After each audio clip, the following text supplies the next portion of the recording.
여러분이 약속하신 하나님의 놀라운 성령의 권능을 받고 싶습니까? 복음을 전해야 합니다. 주님은 단 한 가지를 계속 말씀하고 계세요. 여러분이 하나님의 축복을 담뿍 받고 살고 싶습니까? 복음을 전하셔야 돼요. 여러분이 하나님의 사랑을 받고 하나님의 사랑을 깨닫고 싶습니까? 복음을 전하셔야 됩니다. 그럴 때 여러분은 성경에 담겨있는 모든 복음의 진리를 마음 깊이 실제적으로 깨달을 수가 있어요. 많은 사람들이 주님의 뜻을 알고 싶어 합니다. 그래서 기도해요. 우리가 알고 있는 육화 원칙으로 기도합니다. 누가, 언제, 어디서, 무엇을, 어떻게, 왜, 이 육화 원칙으로만 응답을 해주시면 내가 어떻게든 힘쓰고 애써서 주님의 뜻을 이 땅에 이뤄 보겠습니다. 나는 아주 특심 있는 자세로 삶을 살아갑니다. 하나님은 우리에게 이렇게 말씀하십니다. 그럴 필요 없다. 내가 할 일은 하루하루 나를 따라오는 것이다. 왜냐하면 내가 곧 길이요, 진리요, 생명이기 때문이다. 우리 많은 사람들은 계속해서 주님의 생각과 다른 질문합니다. 길을 보여주십시오. 생명을 주십시오. 진리를 알려주십시오라고 물어봐요. 그런데 예수님은 그것을 주신다고 약속한 적이 없습니다. 왜? 내가 곧 길이요, 진리요, 생명이니 너는 나와 함께하면 된다. 나를 따라오면 된다. 이렇게 말씀하시죠. 복음서에서 얘기하는 신앙생활은 나를 따라오노라로 시작됩니다. 그리고 그 주님과 끝까지 동행하는 것이 신앙생활이라고 가르쳐주고 있어요. 그래서 우리가 은혜의 복음을 깨달으면 질문이 바뀝니다. 하나님의 뜻은 무엇일까? 하나님은 무엇을 기뻐하실까? 하나님은 지금 무엇을 하고 계신가? 하나님은 지금 무엇을 하고 싶어 하시는가? 라는 질문으로 바뀐다는 것이죠. 그것을 알게 되면 자연스럽게 우리가 주님과 함께 무엇을 해야 되는지, 어디로 가야 하는지, 어떻게 해야 되는지, 누구와 함께 해야 되는지를 알 수 있다는 거예요. 그러나 많은 사람들은 하나님의 뜻은 전혀 모른 채, 하나님의 마음은 전혀 모른 채 하나님을 위한 열심만 가지고 내가 갖고 있는 자원과 내가 갖고 있는 지식과 열심으로 주님을 위해 살다 보니 사실상 주님과 전혀 다른 삶을 살고 있는 것입니다. 그러므로 주님은 우리에게 우리를 향한 뜻을 가르쳐주기보다 주님은 자신의 뜻을 우리에게 가르쳐주길 원하십니다. 꼭 기억하셔야 돼요. 이게 우선순위예요. 여러분이 먼저가 아니라 하나님의 뜻이 우선인 거예요. 그리고 그 하나님은 여러분 한 사람 한 사람을 자신의 목적과 계획에 맞게 준비하시고 이 땅에 창조하셨다는 것입니다. 그러므로 나를 향한 주님의 뜻을 알기 이전에 먼저 하나님 아버지의 뜻과 계획과 목적을 아는 것이 우선순위라는 것입니다. 그것을 알고 나면 여러분이 그때서야 그 주님과 동행하기 위해서 내가 무엇을 해야 되는지를 깨달을 수 있다. 오늘은 하나님의 뜻이 무엇인가에 대해서 복음적인 이 시각으로 한번 말씀을 나눠보려고 합니다. 하나님의 뜻을 이루기 위해서 제일 먼저 하신 일이 무엇이냐? 바로 오늘 본문 말씀이에요. 한번 읽어봅시다. 시작.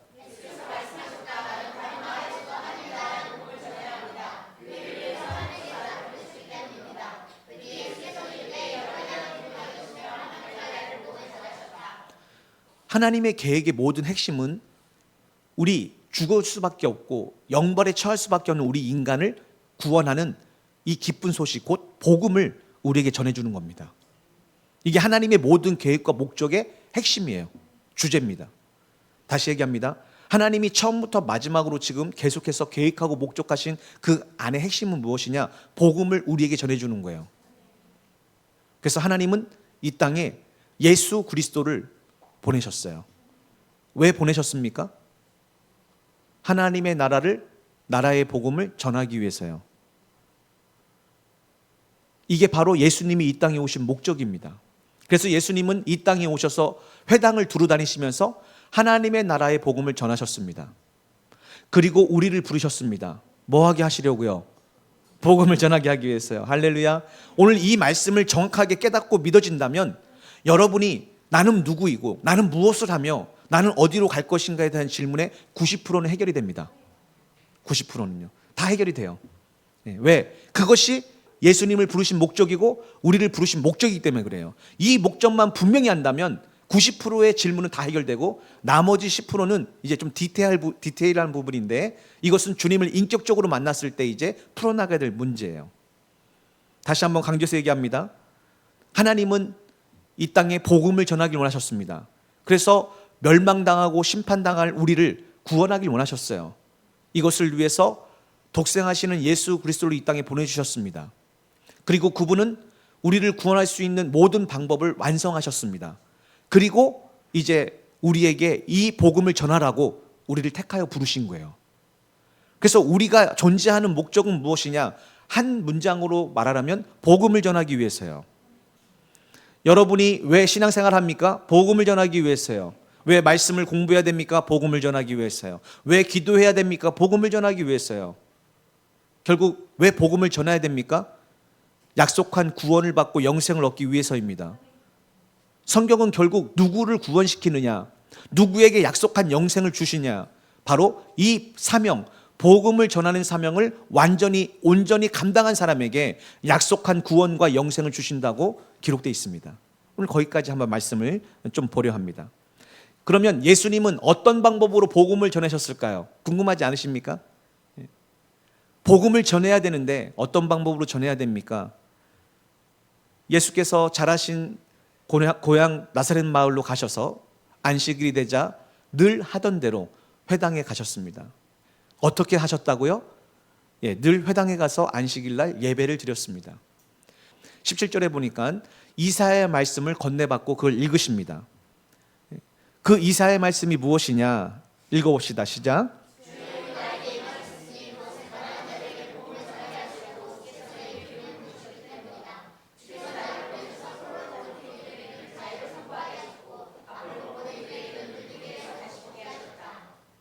이사야에 기록된 이 말씀은 실질적으로 예수 그리스도를 가르치고 있습니다.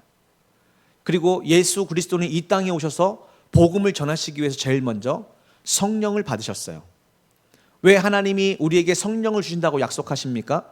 복음을 전하기 위해서요. 왜 많은 사람들이 교회를 다니지만 하나님이 약속한 이 기름 부으심, 곧 성령의 세례와 충만을 받지 못합니까? 그의 목적이 하나님의 마음과 합하지 않기 때문입니다. 하나님 약속대로 또 내게 주신 사명대로 이 복음을 전하고 싶은데 내게는 능력도 없고 담대함도 없고 내게는 지혜도 없고 내게는 아무것도 없습니다. 그러니 약속한 이 성령을 부어주시사 내게 권능을 주시고 그 권능을 가지고 증인된 삶을 살게 하옵소서. 이게 바로 복음을 전하기 위해서 성령을 부어주시는 목적이에요. 많은 사람들이 은사를 받기 위해서 여러 가지 능력을 행하기 위해서 성령을 구하지만 실질적으로 성령을 받아야 되는 목적은 그런 것이 아니죠. 복음을 전하기 위해서죠. 주의 성령이 먼저 임해야 우리는 복음을 전할 수 있기에 교회는 함께 모여서 말씀을 배우며 약속한 성령을 구하셔야 합니다. 그리고 그 성령이 임하면 이제 가난한 자들에게 복음을 전하게 됩니다. 여기서 가난한 자들은 물질적인 것이보다 심령이 가난한 자를 의미합니다. 그러니까 이 예수님의 복음은 누구에게 전해지느냐? 심령이 가난한 자에게 전해지는 거예요. 심령이 가난한 자란 어떤 사람입니까? 세상의 모든 만물을 다 가졌어도 예수님이 없기에 그 마음이 가난하여 나는 주님이 없으면 아무것도 아닙니다. 나는 주님이 없으면 아무것도 만족할 수 없습니다. 세상의 모든 걸 다 가져도 주님이 없다면 나는 세상에서 제일 가난한 자입니다. 라는 마음을 가진 자에게 이 복음이 전해지는 거예요. 이 복음은 절대적으로 부유한 자에게 임하지 않아요. 예수님 없이도 스스로 만족하는 자, 예수님 없이도 안전하다 평안하다는 자에게는 절대 임하지 않습니다. 심령이 가난한 자에게 임합니다. 예수님 없이는 이 땅에 아무것도 소용이 없고 이 땅에 모든 걸 가져도 예수님 없이는 나는 최고 가난한 자요, 비참한 자라는 것을 깨닫는 자에게 이 복음이 임해질 줄 믿습니다.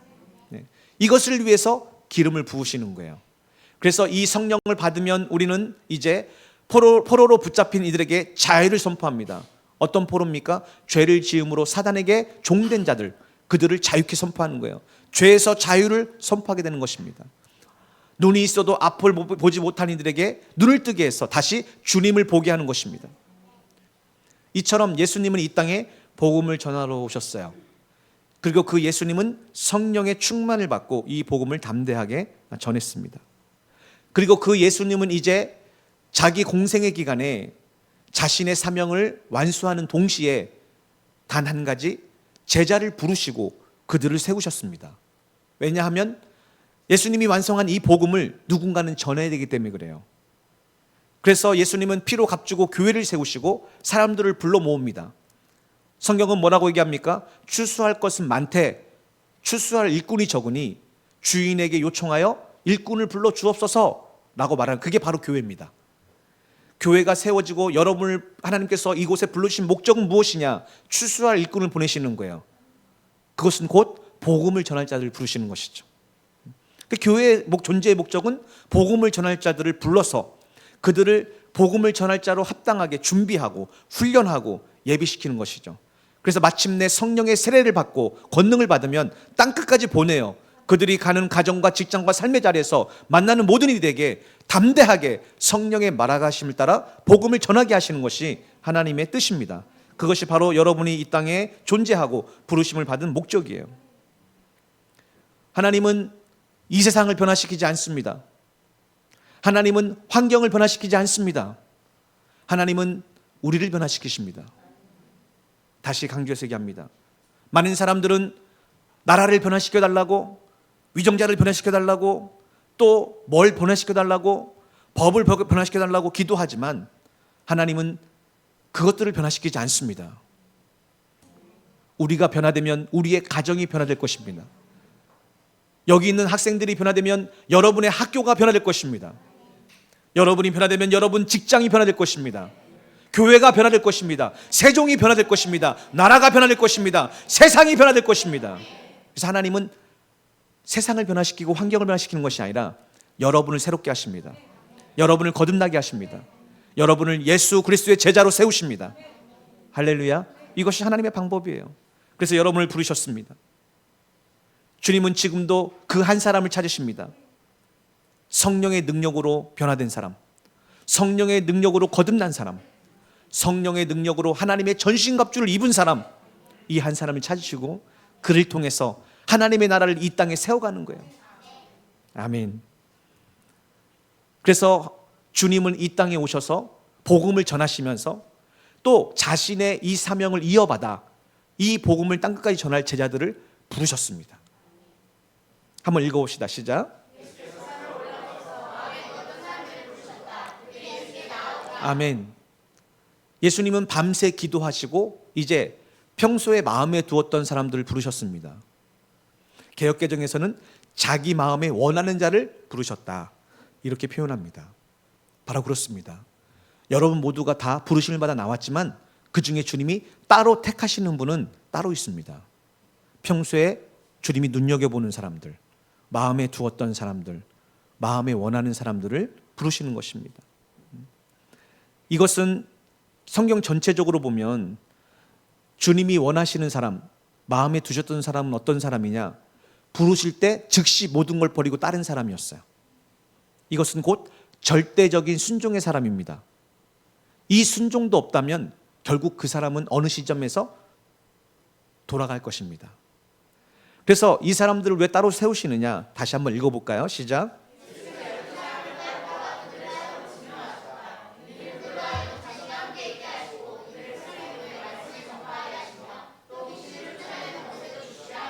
아멘.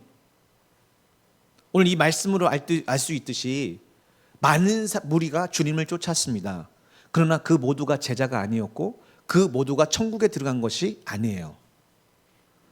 그래서 그들을 따로 세워서 사도로 지명하였고, 그들을 사도로 지명하고 따로 세운 목적이 첫 번째가 무엇이냐?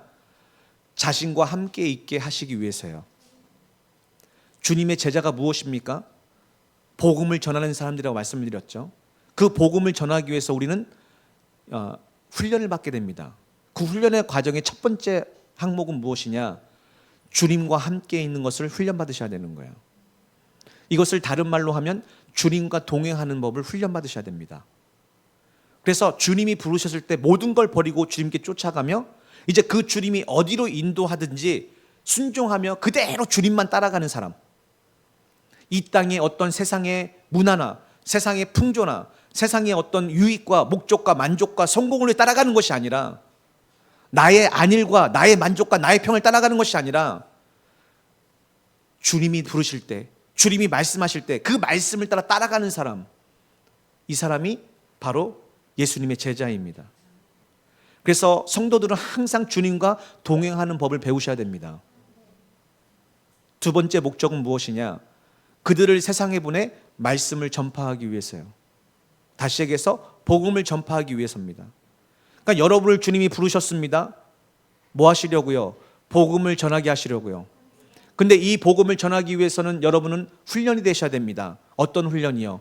주님과 함께 동행하는 훈련이 돼야 되는 것이죠. 왜? 여러분이 전하는 것이 아니라 여러분 안에 계신 예수님을 통해서 성령이 말하게 하심을 따라 이 복음을 전하기 때문에 그렇습니다. 여러분이 하는 게 아니에요. 여러분과 함께하는 주님께서 여러분을 통해서 하시는 것입니다. 왜 주님과 동행하는 훈련이 겸비돼야 됩니까? 다시 한번 15절을 강하게 읽어볼까요? 시작. 아멘. 마귀가 시키는 대로 순종하며 마귀의 종이 되어 마귀가 이끄는 대로 가는 그 사람들을, 그들을 빛 가운데로 인도해야 됩니다. 그러기 위해서 반드시 거쳐야 될 과정이 무엇입니까? 귀신을 쫓아내셔야 돼요. 주님께서 우리를 복음을 전하기 위해서 부르셨는데, 복음을 전하기 위해서는 귀신을 쫓아내는 권세를 가지고 나아가야 그들 마음과 생각에서 역사하는 불순종의 영을 쫓아내고 주님께 돌아와 말씀에 순종하게 만들 수 있다. 그러기 위해서는 주님과 동행하는 훈련을 하셔야 됩니다 라고 성경은 지금 우리에게 가르쳐주고 있습니다. 자, 이제 여기까지만 읽었어도 우리가 주께서 우리를 부르신 목적은 너무나 분명해졌습니다. 자, 다시 한번 여러분에게 질문합니다. 주님이 여러분을 부르신 목적이 무엇입니까? 할렐루야. 이걸 깨달았다면 여러분 이제 인생의 질문의 90%는 해결된 거예요. 나머지는 구체적인 것은 이제 주님과 동행할 때 주께서 때마다 하나씩 가르쳐줍니다. 이것을 깨닫고 주님과 동행하는 훈련이 우선이고, 그 주님과 모든 걸 버리고 주님이 인도한 대로 따라가는 자에게 이제 당신의 뜻을 가르쳐 주실 때 여러분은 어디로 가야 되는지, 무엇을 해야 되는지, 누구와 함께 해야 되는지를 알 수가 있게 되는 겁니다. 그래서 여러분은 지금 인생의 90%의 문제를 다 해결을 받은 거예요. 할렐루야. 바울은 이제 죽음을 앞두고 있어요. 죽음을 앞두고 디모데 전후서를 기록하고 있습니다. 그리고 자기의 영적인 아들, 곧 후계자, 목회의 후계자에게 아주 엄숙한 경고를 써서 감옥에서 편지를 보냅니다. 나는 하나님 앞에서, 그러니까 지금 바울이 이 편지를 보냈는데 어떤 마음으로 보냅니까? 하나님 앞에서 보내는 마음으로 보내요. 얼마나 지금 마음이 진중한지. 또 두 번째는 장차 산자와 죽은 자를 심판하실 그리스도 예수 앞에서. 그러니까 지금 바울이 하는 이 얘기, 마지막 유언적인 얘기는 어떤 얘기냐? 장차 이제 심판대 앞에서 산자와 죽은 자가 갈려지는 기준이 되는 거예요. 이 바울이 지금 쓰는 내용이요. 그분의 재림과 그분의 왕국을 두고 그대에게 엄숙히 명령합니다. 심각한 거죠, 지금요. 왜? 유언입니다. 바울이에요. 지금 엄숙하게 명령하는 거예요. 왜? 지금 이후에 나오는 명령은 결국 하나님 앞에서 우리가 설 때, 예수 그리스도 앞에서 심판받을 때, 또 재림 때에 그분의 나라에 들어갈 수 있느냐 들어가지 못하느냐를 나누는 기준이란 얘기입니다. 그래서 매우 엄숙하고 중요한 명령이에요. 그 명령은 무엇입니까? 읽어봅시다. 시작.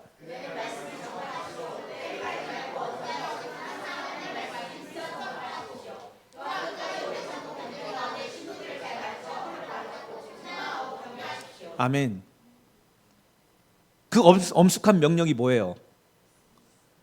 복음을 전파하는 것입니다. 꼭 기억하십시오. 누가 구원받습니까? 복음 전파하는 사람이요. 여러분 왜 부르셨습니까? 복음 전파하기 위해서요. 간단하죠. 그래서 이 바울이 심판 때에 가장 죽은 자와 산 자를 가르는 기준이 무엇이냐? 복음을 전파하는 거예요. 어떻게 복음을 전파해야 됩니까? 때를 얻든지 못 얻든지 언제든지 항상 전해야 됩니다. 여기서 때를 얻든지 못 얻든지라는 이 원어의 이 뜻은 군인들에 대한 얘기예요.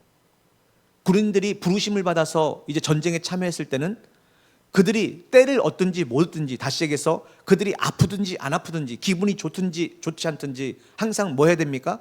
전쟁을 싸울 준비를 하고 태세를 가지고 살아야겠죠. 이와 마찬가지로 우리가 부르심을 받았어요. 뭘로요? 그리스도의 좋은 군사로요. 그러니까 우리가 살아야 될 자세가 무엇입니까? 여러분이 가정에 가든 직장에 가든 삶에 가든 식당에 가든 오늘 예배를 끝나고 오후에 어디 마트를 가든 뭐 하러 가는 거예요? 복음을 전하기 위해서 가는 거예요. 항상 거기서 누구를 만나든지 하나님이 기회를 주시면, 감동을 주시면 그에게 이 복음을 전할 수 있도록 준비하고 살아가는 것입니다. 마음의 준비를요. 여러분, 왜 우리가 이제 오늘 예배를 마치고 셀을 모입니까? 왜 식당에 갑니까? 왜 마트에 갑니까? 뭐 하러 가는 거예요? 네, 그게 우리를 부르신 목적이라니까요. 이 목적을 갖고 사는 사람에게 성령이 때마다 시마다 은혜를 주시고 지혜를 주시고 능력을 주실 줄 믿습니다. 이렇게 복음을 전하기 위해서 항상 힘써 전파하기 위해서는 필요한 것이 무엇이냐? 또한 이와 같이 끝까지 오래 참고 견디는 가운데 해야 돼요. 왜 끝까지 오래 참고 견뎌야 되는 줄 아십니까? 우리가 포기하지 않고 끝까지 전한다면 반드시 때가 되면 하나님이 그들을 만나 주실 것이기 때문에 그렇습니다. 씨를 뿌리고 물을 주는 것은 우리의 역할이지만 자라나게 하시고 열매있게 하시는 것은 하나님이십니다. 그러나 씨를 뿌리고 물을 주는 사람이 없다면 어떻게 하나님이 열매를 맺게 하시겠습니까? 그래서 하나님이 우리를 부르신 거예요. 뭐 하라고요? 씨 뿌리고 물을 주라고요. 씨 뿌리고 물을 주는 것이 뭐 하는 거예요? 결국은요, 복음을 전하는 것입니다. 할렐루야. 복음을 전하고 가르치는 것입니다. 가르쳐 지키게 하는 것입니다. 그러기 위해서는 오래 참으셔야 돼요. 여러분 주위에 가족들이나 친구들이나 친척들이나 이웃들 있죠? 잘 안 믿을 겁니다. 오래 참으셔야 돼요. 지금 당장은 열매가 보이지 않는다고 해서 지치지 마십시오. 포기하지 마십시오. 끝까지 오래 참고 견디는 가운데 전하십시오. 그리하면 하나님이 하나님의 때에 하나님의 방법으로 아름답게 열매를 맺게 할 줄 믿습니다. 이것이 우리의 믿음이에요. 끝까지 오래 참고 견디면서 복음을 전해야 되는데, 복음을 전한다는 것은 무엇입니까? 성도들을 잘 가르치는 거예요. 복음을 전한다는 것은. 그러니까 안 믿는 사람에게 예수 그리스도의 십자가의 복음을 전하는 것도 복음을 전하는 것이지만, 실질적으로 교회 안에서 복음을 전한다는 의미는 성도들을 잘 가르치는 거예요. 왜? 여러분을 부르셨죠? 뭐 하시려고요? 제자로 세우시려고요. 뭐 하시려고요? 복음을 전하게 하셔서 약속한 구원을 이루시고 영생 주시기 위해서요. 그러기 위해서는 교회가 여러분을 부르신 여러분을 이제 택함 받은 자로서 예수님의 제자로서 세워 복음을 전함으로써 약속한 영생을 얻게 만드는 것, 그것이 교회의 역할이에요. 그래서 교회에서 복음을 전한다는 것은 어떤 의미냐? 성도들을 잘 가르치는 거예요. 그런데 성도들을 잘 가르친다는 것은 어떤 내용입니까? 허물을 바로잡아주고 책망하고 격려하는 것입니다. 하나님의 엄중한 심판을 지금 가르쳐주고 있어요. 그래서 이 심판에서 산자와 죽은 자가 갈려지는데, 산자가 되기 위해서는 교회는 뭘 해야 힘써야 되느냐? 복음을 전하고 말씀을 전파하고 가르치는 데 힘써야 되는데 뭘 해야 되느냐?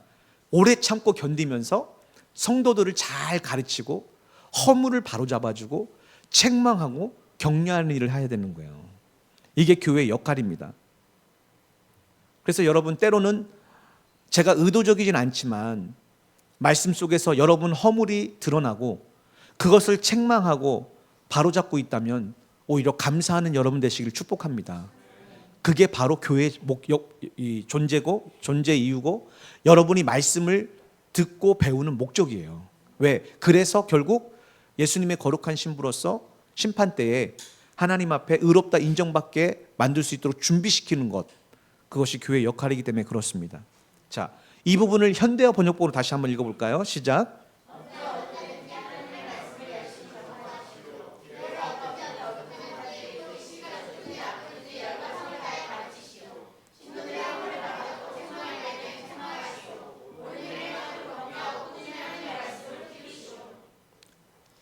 그래서 빌립보서에서는 우리가 잘 알고 있듯이 이렇게 얘기하고 있죠. 너희가 나 있을 때뿐만 아니라 나 없을 때에도 순종함으로 두렵고 떨림으로 너희 구원을 이루어 가라라고 권면하고 있습니다. 그렇습니다. 교회는 어떤 곳이고 또 교회는 예수님이 불러주신 사람들을 어떻게 해야 되느냐? 복음을 전하게 하기 위해서 열심히 가르치셔야 됩니다. 열심히 가르친다는 것은 성도들의 허물을 바로잡고, 그러니까 여러분이 허물이 있으면 바로잡아 주는 것이 교회예요. 그렇지 않다면 여러분은 어떤 것이 잘못되었고 무엇이 허물인지도 모르고 살 것입니다. 그러나 교회는 그것을 바로잡아야 될 의무가 있어요. 또 교회는 책망해야 할 때는 책망을 해야 됩니다. 여러분 미리 말씀드리지만 책망할 때는 제가 책망하는 것이 아니라 주님의 이름으로 책망하고 제가 자격이 있어서 아니라 저도 똑같은 책망을 듣는 마음으로 책망하는 것입니다. 왜? 저도 부족한 사람이고 저도 죄인 중에 괴수입니다.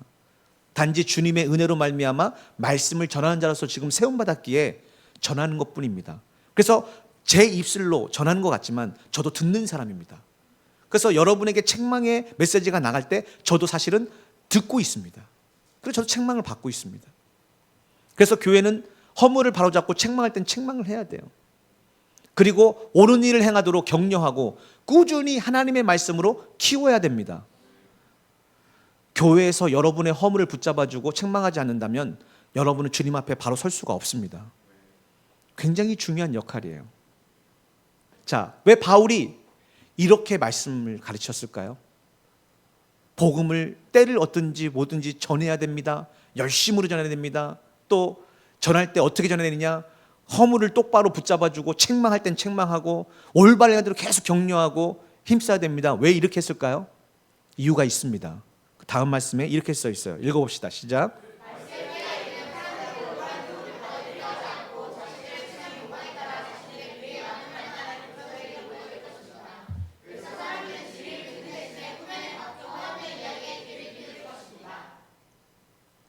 말세가 이르면 어떤 일이 생기느냐? 사람들이 올바른 교훈을 받아들이지 않을 것입니다. 왜 사람들이 올바른 교훈을 받아들이지 않을까요? 올바른 교훈을 가르치면서 허물을 바로잡고 책망하고 훈계하는데도 왜 그 전혀 들으려 하지 않을까요? 그것은 자신들의 세상 욕망에 따라 자신들의 비유에 맞는 말만 하는 교사들에게 모여들 것이기 때문에 그렇습니다. 지금도 똑같습니다. 지금도 진리가 아니고 복음이 하는 것을 듣는 걸 굉장히 좋아합니다. 강단에서 정치적인 얘기를 하는 사람들을 따르는 사람도 있습니다. 그것이 마치 하나님의 나라를 위한 것처럼 따르고 있어요. 또 어떤 분들은 목회 이 강단에서 경제적인 부분들을 성경을 통해서 가르치는 분도 계십니다. 그러나 여러분, 이것은 다 세상의 욕망을 따라 진리를 대신해서 꾸며낸 허황된 얘기에 불과할 뿐입니다. 왜냐하면 교회에서 얘기해야 되는 것은, 강대상에서 얘기해야 되는 것은 예수 그리스도의 복음이에요. 예수 그리스도의 복음이 뭡니까? 지난 주간에는 누가복음에서 이렇게 얘기했습니다. 예수 그리스도가 십자가에 죽으시고 부활하신 이 사건을 회개하고 믿으면 구원받는다는 기쁜 소식이라고 우리가 배웠어요. 그렇습니다. 전할 것은 예수 그리스도의 복음밖에 없어요. 그러니까 많은 사람들은 이미 다 아는 것 같기에 식상해 보일지 모르겠지만 실제로 그렇지 않습니다. 왜? 지식을 아는 것과 믿는 것은 하나가 아니기 때문에 그렇습니다. 다시 얘기해서 여러분이 아는 것과 믿고 순종하는 것은 전혀 다른 별개의 문제예요. 그러니까 인내심을 가지고 때를 얻더니 꾸준히 가르치게 되는 이유가 무엇입니까? 여러분이 아는 것이 지켜질 때까지, 여러분이 배운 것들을 삶의 자리에서 행할 때까지 포기하지 말고 가르치라는 거예요. 그러면 거기에 주께서 함께 하신다는 얘기입니다. 그렇습니다. 왜 마지막 때에 그렇게 힘쓰고 애써서 복음을 전해야 됩니까? 말세가 이르면 사람들이 복음의 귀를 기울이지 않고 이 땅에 자기가 세상에 원하는 욕망을 따라 그것이 옳다고 또 그것을 주는 것처럼 이 땅의 물질의 축복, 이 땅의 세상적인 명예와 성공을 줄 것처럼 말하는 사람들의 말을 따라가기 때문에 그렇습니다. 그러니까 바울처럼 예수 그리스도의 십자가의 복음만 온전히 전하는 사람들은 인기가 없었던 거예요. 지금도 마찬가지입니다. 인기가 없습니다. 마지막 때에는 그걸 따라가야 되는 것이 아니라 진리의 복음을 가르쳐 주는 대로 따라가셔야 됩니다. 그래야 심판날을 준비할 수가 있다고 지금 바울은 디모데에게 가르쳐 주고 있는 것입니다. 그러나 그대는 어떠한 상황이라 아래서라도 정신을 바짝 차리고 각양 어려움을 견뎌내면서 복음 전자로서 맡은 바 그대의 임무를 다하도록 하십시오. 이게 바로 저와 여러분에게 주시는 주님의 메시지입니다. 어떤 상황 안에서도 정신을 바짝 차리셔야 됩니다. 안 그러면 꾸며낸 이야기, 허황된 이야기, 이 땅의 것을 준다고 하는 속임수의 이야기에 속아서 그것을 따라갈 수밖에 없게 됩니다. 그러므로 정신을 바짝 차리고 각양 어려움을 견뎌내면서 이 복음의 임무를 다하도록 하셔야 돼요. 그래서 바울은 이제 이 엄중한 명령의 결론부에 가서 이렇게 고백하고 있습니다. 나 바울은 이미 부어드리는 제물처럼, 전제라고 그러죠, 이 마지막에 피를 흘려서 자신의 목숨을 이 제사상에 딴 피에 제사 드리는 거예요. 피 흘려 죽게 바쳐질 때가 되었고 그리하여 이 세상을 떠날 때가 다가왔습니다. 지금 왜 엄중하게 이것을 경고하고 있습니까? 자신이 죽을 때가 다 된 거예요. 유언과 같은 말씀입니다. 이게 얼마나 소중할까요? 마지막으로 당신이 이제 복음을 전하기 위해서 하고자 하는 말씀이 있습니까? 한마디만 해보십시오 할 때 지금 하는 말씀입니다. 모든 복음의 바울의 가르침의 핵심이에요. 자, 그가 이제 뭐라고 얘기합니까? 7절 읽어봅시다.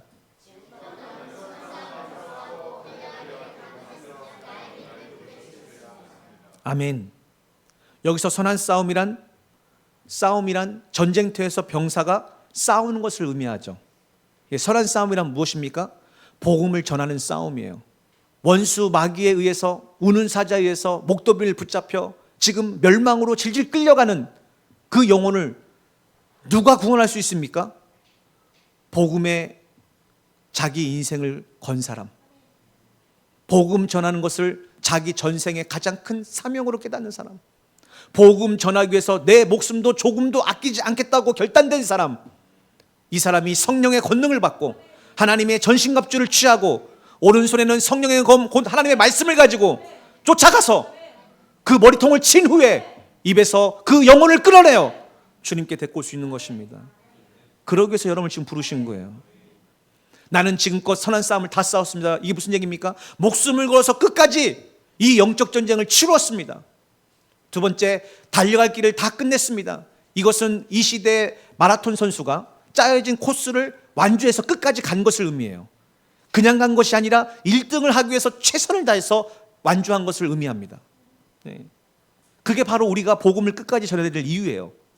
나의 믿음을 굳게 지켰습니다. 이것은 무슨 얘기입니까? 주님의 약속을 받고 주님의 사명을 받고 죽는 날까지 어떤 믿음이에요? 내가 이 사명을 다하면 주님이 나를 구원하실 것이다. 이것을 믿은 거예요. 왜? 바울은 살인자였기 때문에 그렇습니다. 어떤 살인자요? 예수 믿는 자를 죽이는 살인자였습니다. 그런 자를 택하여 부르셨고 그에게 약속하셨어요. 바울아, 네가 선한 싸움을 다 싸우고 달려갈 길을 다 끝내고 믿음을 지키면 내가 너를 네 죄를 용서하고 너를 구원해 주겠다 하신 것이죠. 우리도 똑같이 살인자입니다. 그런 우리를 택하여 지명하여 부르셨습니다. 뭐 하려고요? 선한 싸움을 다 싸우라고요. 뭐 하라고요? 달려갈 길을 끝내라고요. 뭐 하라고요? 끝까지 믿음을 굳게 지키시라고요. 그러면 왜 이렇게 싸야 되느냐? 다시 한번 읽어볼까요? 시작.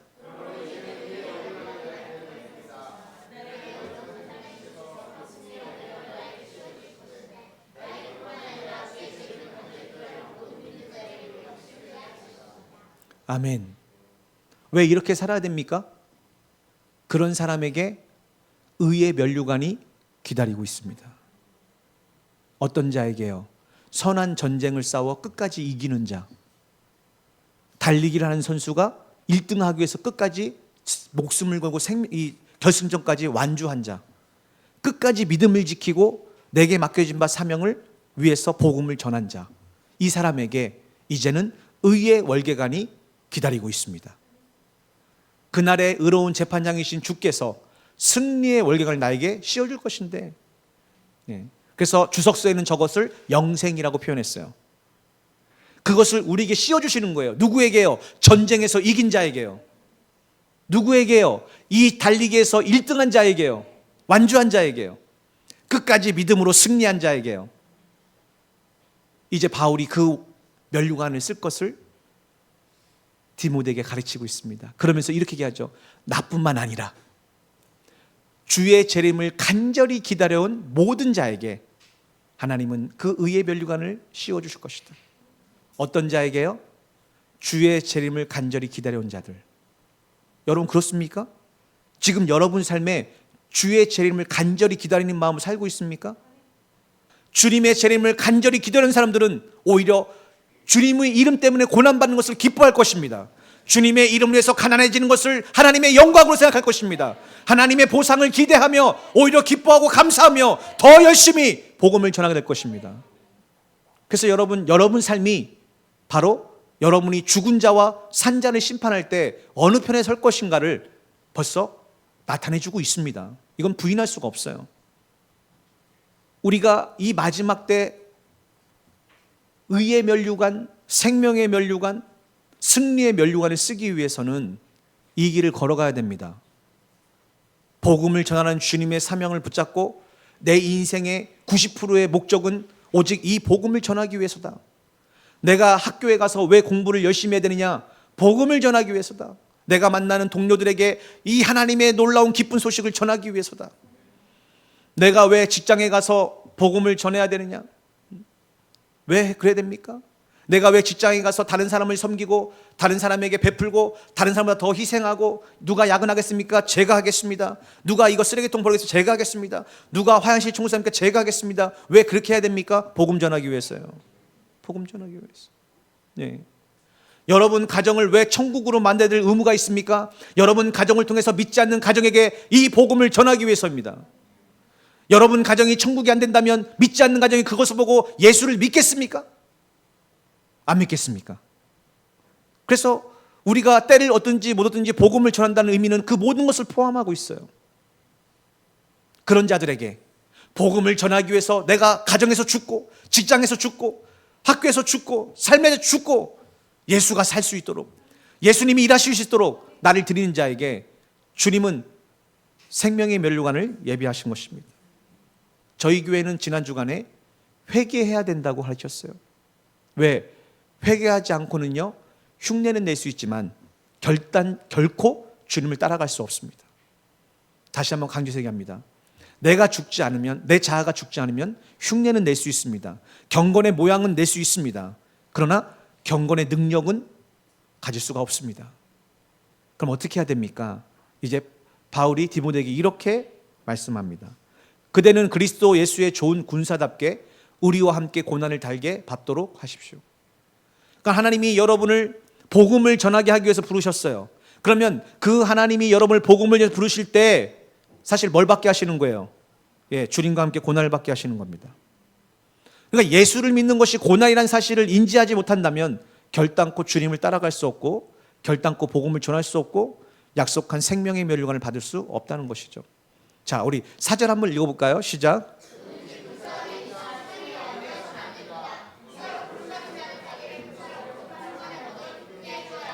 여기서 회개해야 될 이유가 나타납니다. 군사로 부르심을 받은 자들은 군사로 모집한 상관, 곧 예수님을 기쁘시게 하기 위해 살지 자신을 기쁘게 살지 않습니다. 그러나 많은 사람들은 주님의 부르심을 받았어도 자신이 구원의 약속을 받았다고 말하면서도 여전히 자신을 기쁘시게 하며 사는 사람이 대부분입니다. 왜? 회개하지 않았기 때문이에요. 또 바울은 이렇게 얘기합니다. 운동선수는 규칙을 따라 경쟁해야 합니다. 그렇지 않으면 승리의 월계관을 쓸 수 없습니다. 그렇습니다. 여러분이 부르심을 받았습니다. 이제 운동장에서 뛰는 운동선수라고 표현합니다. 히브리서가요. 그러면 여러분이 이제 이 운동선수가 뛰는 운동장에 뛰는 운동선수처럼 지금 뛰고 있는데 여러분이 이 끝에서 승리의 월계관을 받기 위해서는 뭐가 필요합니까? 규칙을 따라 경쟁하셔야 되는 거예요.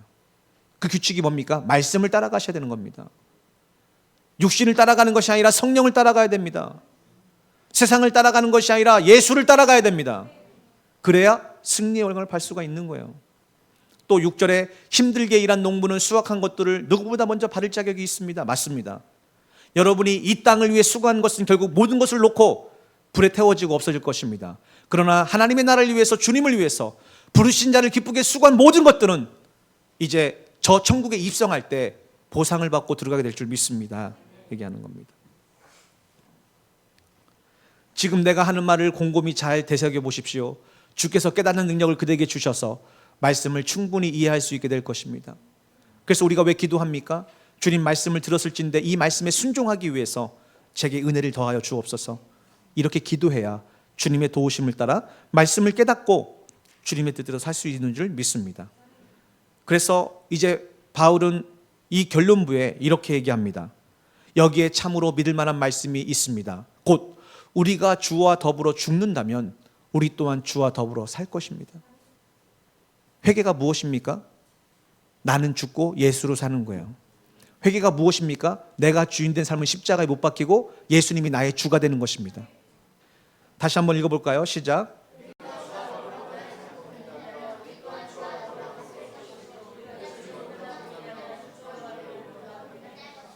아멘. 보십시오. 여러분이 주님과 죽는다는 것은 지금 어떤 의미를 갖고 있습니까? 바울은 반복적인 방법으로 지금 강조하고 있어요. 여러분이 이 땅에서 주님과 함께 죽으며 주님과 함께 살게 될 것입니다. 그러면 주님과 함께 죽는다는 게 어떤 의미예요? 주와 함께 더불어 고난을 참고 견디는 것입니다. 주님을 따르기 위해서, 주의 말씀에 순종하기 위해서, 맡겨진 사명인 복음을 전하기 위해서 주와 함께 더불어 고난을 참고 견딘다면 주님이 우리를 살려주실 것입니다. 영생을 주실 것입니다. 그러나 주님을 따라야 될 때 주님을 모른다고 배반하고 주님이 말씀하셨을 때 말씀을 거부하고 내 육신의 생각을 따라 간다면 마지막 심판 때 주님이 여러분을 모른다고 부인할 것입니다. 그래서 성경의 마지막 때 심판 때를 우리가 예수님이 얘기할 때 뭐라고 합니까? 나는 너를 알지 못하노라. 나는 내가 어디서 왔는지 알지 못하노라. 왜요? 하나님의 말씀을 주셨을 때 말씀을 거부했기 때문이에요. 주님을 따르지 않았기 때문에 그렇습니다. 사랑하는 여러분, 우리가 살 길이 무엇입니까? 지금 우리는 모두가 생명의 멸류관을 약속받고 부르심을 받았는데 마침내 이 생명의 멸류관을 받는 방법이 무엇입니까?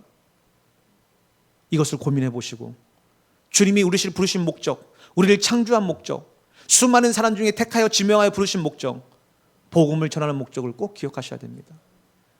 이것이 우리가 앞으로 내가 무엇을 해야 됩니까? 나를 향한 주님의 뜻이 무엇입니까? 어떤 계획을 갖고 계십니까? 어떤 목적을 갖고 계십니까? 질문의 90%의 답이에요. 복음을 전하기 위해서요. 지금 여러분의 가정을 왜 주셨습니까? 복음 전하기 위해서요. 지금 직장을 왜 주셨습니까? 복음 전하기 위해서요. 그 친구를 왜 붙여주셨습니까? 복음 전하기 위해서요. 복음 전하기 위해서입니다. 이것을 진짜 깨달았을 때 여러분 삶은 완전히 달라지는 역사와 이전과는 전혀 다른 영적인 깊이가 있는 믿음이 될 줄 믿습니다. 이 복음을 전하는 것이 주님의 목적인데 왜 많은 사람들이 복음을 못 전할까요? 간단합니다. 마지막에 이렇게 써 있어요. 부잣집에는 금과 은으로 만든 그릇만이 있는 것이 아니라 나무와 진으로 만든 그릇도 있습니다. 자, 값비싼 그릇은 손님을 접대하는 데 쓰이고 값싼 그릇은 부엌에서 허드렛을 하는 데 쓰입니다. 무슨 얘기입니까? 교회 성도들을 부르심을 받았어요.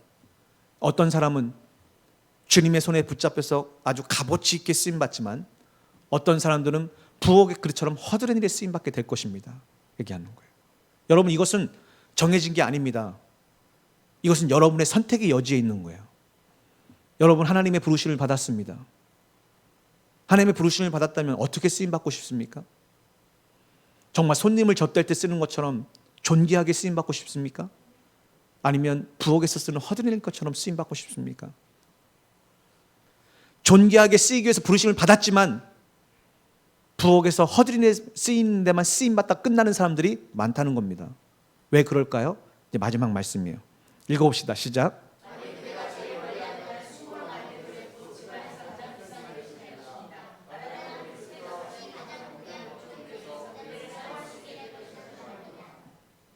그렇습니다.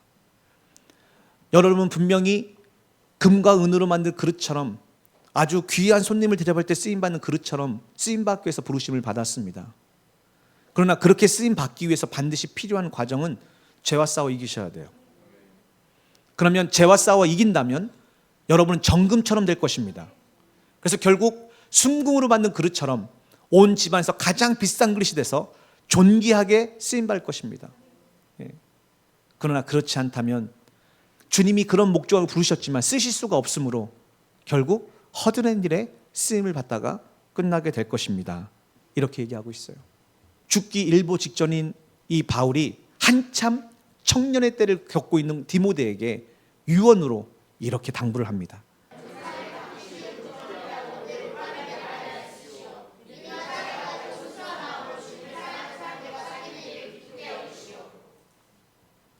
그러므로 여러분이 주님 앞에 부르심을 받아 이 복음을 전하는 자로서 쓰임받기 위해서는 먼저 젊은 사람이 갖기 쉬운 욕정을 피하고 늘 올바른 일을 하려고 애쓰셔야 됩니다. 하나님이 그를 주목하여 보시고 그를 쓰시는 거예요. 믿음과 사랑을 가지고 순수한 마음으로 주님을 사랑하는 사람들과 사귀는 일을 기쁘게 여기십시오. 네, 그래서 성도의 교제가 너무나 중요합니다. 왜? 여러분의 믿음을 일깨워 줍니다. 여러분 믿음을 자라게 합니다. 성도의 교제를 통해서 여러분은 이제 허물을 바로잡게 될 것입니다. 성도의 교제를 통해서 여러분 서로가 서로를 책망하게 될 것입니다. 올바로 세워질 것입니다. 올바른 것이 무엇인지 가르쳐주게 될 것입니다. 그래서 성도의 교제는 너무나 아름다운 거예요. 그래서 셀 모임이 귀하고 교회 모임이 귀하고 여러분이 회사나 학교나 여기서 만나는 믿는 동료들이 귀한 것입니다. 특별히 세상에 나아가면 여러분은 그렇게 기도하셔야 돼요. 나와 같은 믿음, 주님을 사랑하는 믿음을 가진 사람들을 붙여주십시오. 그들과 교제하며 그들과 믿음을 지키며 서로가 서로를 권면하며 믿음을 세워가게 해주십시오 라고 해야 되는 거예요. 이제 말씀을 마치겠습니다. 우리 모두는 하나님의 일꾼으로 부르심을 받았습니다. 그 일꾼이란 무엇이냐? 복음을 전하는 일이에요. 그런데 이 복음을 전하는 일은 여러 가지 방법이 있습니다. 교회에서뿐만 아니라 삶의 자리에서 하나님의 영광을 나타내는 방법은 매우 다양합니다. 그러나 여러분이 거기서 능력 있게, 다시 얘기해서 여러분이 있는 분야에서 하나님이 높이 들어서 정말 세상 사람들이 깜짝 놀랄 정도로 쓰임받고 싶지 않습니까? 그러기 위해서는 첫 번째 사명이 분명해야 됩니다. 여러분이 지금 하고 있고 열심히 한 모든 일들이 복음을 전하기 위해서 하셔야 돼요. 또한 그 복음을 전하기 위해서 하되 죄를 멀리 하셔야 됩니다. 그래야 주님이 쓰실 수 있어요. 혹시 여러분 하나님의 은혜를 받다가 지금 버려진 것처럼 연단받고 있는 분이 있습니까? 걱정하지 마십시오. 오늘 이 말씀이 들린다면 지금이라도 회개하고 돌이키십시오. 지금이라도 주를 사랑한 자들과 사귀며 주님이 기뻐할 일이 무엇인지를 선택하고 주님을 기쁘시게 하기 위해서 죄를 멀리 해보십시오. 여러분이 마치 끝난 것만 같은 인생에 하나님이 새로운 소망과 새 일을 주셔서 새 일을 행하실 줄 믿습니다. 그것이 우리의 소망입니다. 주님이 함께 하셔서 내가 서 있는 그 자리에서 주님의 영광으로 나를 높이시고 이걸 통해서 주님의 복음을 전하시며 주님의 은혜를 전파하는 것, 이것이 우리를 부르신 목적인 줄 믿습니다. 이 목적을 굳게 붙잡고 흔들리지 않으며 끝까지 나아가십시오. 선한 싸움을 다 싸우십시오. 이 경주를 마치십시오. 믿음을 굳게 지키십시오. 반드시 여러분에게 생명의 면류관이 기다릴 줄 믿습니다. 기도하겠습니다.